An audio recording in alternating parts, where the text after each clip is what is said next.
West Ham tee up quick-fire Euro return as Norwich cure Frankfurt woe. Us 3 days on from their Europa League semi-final defeat in the Cauldron, that was the Deutsche Bank Park in Frankfurt, David Moyes might have feared a hangover ahead of a game that was must-win in West Ham's bid to ensure they are back in Europe again at the start of next season. He needn't have worried. Carrow wrote in The Sunshine presented, by comparison, an environment about as hostile as the home furnishings section of John Lewis, and already relegated Norwich were the most accommodating of hosts as the Hammers cruised to the simplest of 4-0 wins without having to be anywhere near their best. Tim Krul had a shocker between the sticks for the home side, at fault for the first 2 goals as he allowed Said Benrahma's deflected effort to trickle through him, and then contrived to present Michail Antonio with an open goal for his first Premier League strike since New Year's Day. Both were created by Jarrod Bowen, who then set up Benrahma's second on the stroke of half-time to join Mohamed Salah as the only players to have reached double figures for both goals and assists in the Premier League this season, and he ought to have added to the former tally when somehow lifting wide from 3 yards in the moments after Antonio's tap-in.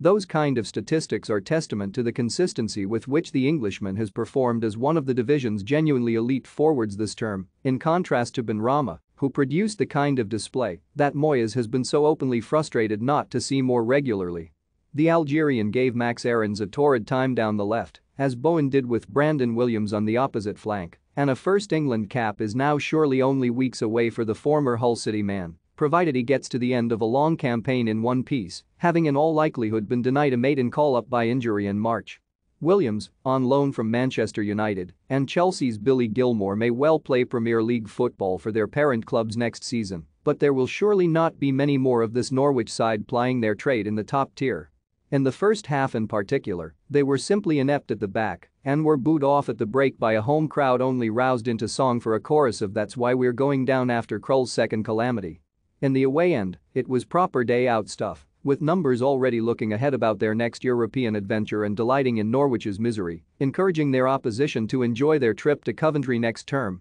and to say hello to Millwall. There was a burst of happy birthday for substitute Mark Noble too, on his 35th, introduced for what will be one of his final appearances in claret and blue soon after Manuel Lanzini had made it 4 from the spot. Norwich had briefly improved after the break, during which Dean Smith made a double change, but Jacob Sorensen's hapless decision to jump arm raised against Craig Dawson represented a reversion to type, and Krul, who might have fancied a shot at some redemption, given his penalty record, was sent the wrong way by Lanzini from 12 yards. Victory moves the Hammers within 3 points of Manchester United, and given the way Alf Rangnick's side are currently rivaling Norwich in the inadequacy stakes, it is not beyond the realms of possibility that Moyes' men could catch them in 6th and secure an immediate Europa League return. Sterner tests await though. The contrast when champions-elect Manchester City come to the London Stadium next weekend likely to be as stark as that between firecracker Frankfurt and an East Anglian stroll this afternoon.